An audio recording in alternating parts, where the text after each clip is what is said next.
भारतीय बाज़ारों में जो भी न्यूज़ें आज आती हुई दिखाई दी वो एक तरफ है, भारतीय बाज़ार का गिरना भी एक तरफ है। लेकिन अभी अभी एक और बहुत ही बड़ी खबर आती हुई दिखाई दे रही है कि जो चाइना है, चाइना में जो वायरस अभी चलता हुआ दिखाई दे रहा है कोरोना जैसा, उसका तीसरा केस भारत में आता हुआ दिखाई दे रहा है। आज जिस हिसाब से भारतीय बाज़ारों में गिरावट देखने को मिली है उससे उसका सबसे बड़ा रीज़न यही था।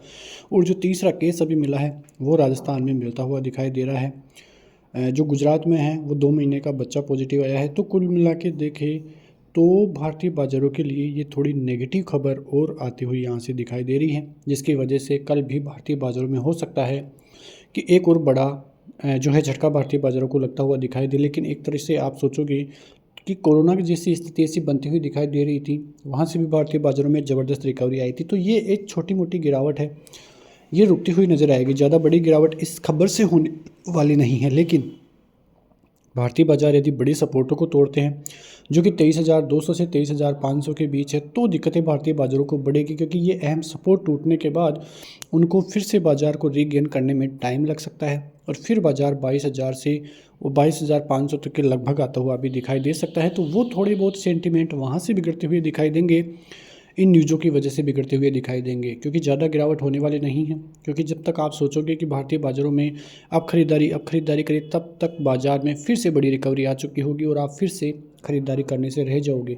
यहाँ पे आप एफआईआईज़ को भी आज देखोगे तो इतनी बड़ी गिरावट जैसा कि मार्केट को देख के लग रहा था, वो गिरावट देखने को नहीं मिली।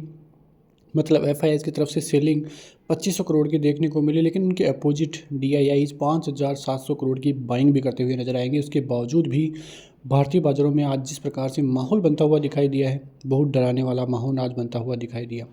इंडेक्स फ्यूचर में भी आज बाइंग आपको आती हुई दिखाई दी और स्टॉक फ्यूचर में 2,142 करोड़ की सेलिंग देखने को मिली, जो नेगेटिविटी देख कर गई।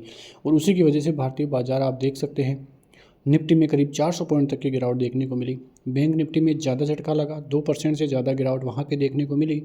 तो सेंटिमेंट बहुत बुरी तरह से निफ्टी और बैंक निफ्टी के आज बिगड़ते हुए दिखाई दिए। सेंसेक्स में भी 1.5% तक की गिरावट देखने को मिली, जो दिखाती है कि भारतीय बाज़ारों में गिरने के बहाने चाहिए। वैसी कोई ऐसी न्यूज़ नहीं थी जिसकी वजह से इतनी बड़ी गिरावट भारतीय बाज़ारों में आई, क्योंकि आपने देखा कि जो डॉक्टर्स हैं वो यही कह रहे हैं कि इतनी अभी चिंता वाली बात नहीं है। चाइना से भी ऐसी कोई पुख्ता न्यूज़ नहीं है जिसकी वजह से लगे कि वहाँ पे कोई लॉकडाउन की स्थिति है या कई लोगों के मरने की स्थिति है। ऐसी कोई चिंताएं नहीं है। लेकिन फिर भी वो होता है कि भारतीय बाज़ारों को गिरने के लिए एक बहाना चाहिए, वो बहाना मिलता हुआ दिखाई दिया है। कोई ऐसे एक्सक्यूज़ नहीं है जिसकी वजह से भारतीय बाज़ारों में गिरावट हो सकती थी, लेकिन एक बहाने मात्र से भारतीय बाज़ारों में इतनी बड़ी गिरावट देखने को मिली है। अब कल ये देखना है कि भारतीय बाज़ार 23,500 के सपोर्ट जोन को होल्ड कर पाते हैं या नहीं कर पाते। हो सकते हैं सुबह सुबह खुलने के साथ भारतीय बाज़ारों में थोड़ी तेज़ी देखने को मिले, फिर 500 का लेवल टेस्ट करे और उसके बाद भी रिवर्सल देखने को मिले। लेकिन यदि 23,500 का लेवल टूटता है तो दिक्कतें भारतीय बाज़ारों के लिए फिर से बढ़ती हुई नजर आएगी। 49,800 के लेवल बैंक निफ्टी में टूटते हैं तो दिक्कतें बैंक निफ्टी में देखने को मिलेगी, क्योंकि जो पिछले वाला लो था वो लगभग 49,500 के लगभग 800 के 49,800 के लगभग था। और यदि वो लो ब्रिज होते हैं, जो कि एक अहम ब्रिज है निफ्टी और बैंक निफ्टी के, यदि वो टूटते हुए दिखाई देते हैं तो भारतीय बाज़ारों के लिए बड़ी दिक्कतें फिर बनती हुई दिखाई देगी, जो भारतीय बाज़ारों को और नीचे के लेवलों तक भी धकेल सकती हैं। वहीं एक तरह से देखें तो गोल्ड में शेष ये कह रहा है कि इंडिया जो है अमंग टॉप इमर्जिंग मार्केट में से एक बन सकता है 2025 में। तो ये भी एक पॉजिटिव खबर भारतीय बाज़ारों के लिए साबित हो सकती है। वैसे कुल मिला के देखें तो भारतीय बाज़ारों को जो सबसे ज़्यादा डर है वो डर है Q3 आंकड़ों का, क्योंकि पहले आपने देखा कि 2000 जो Q2 के आंकड़े थे वो भारतीय बाज़ारों के लिए काफ़ी नेगेटिव सिद्ध हुए। लग रहा था कि चाइनीज स्टिमुलस पैकेज के कारण भारतीय बाज़ारों में गिरावट हुई है, लेकिन ऐसा बिल्कुल भी नहीं था।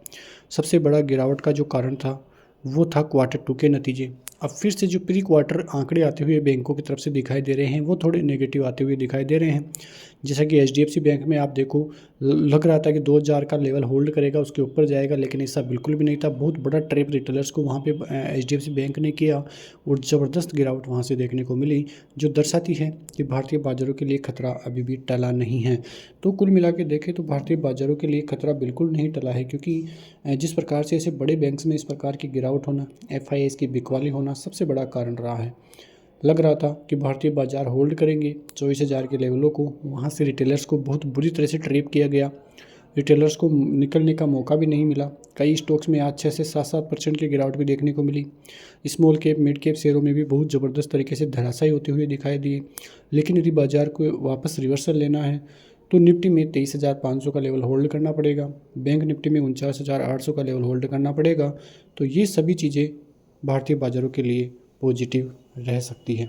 तो ऐसी खबरों के साथ मिलते हैं नेक्स्ट वीडियो में। तब तक के लिए नमस्कार। जय हिंद, जय भारत।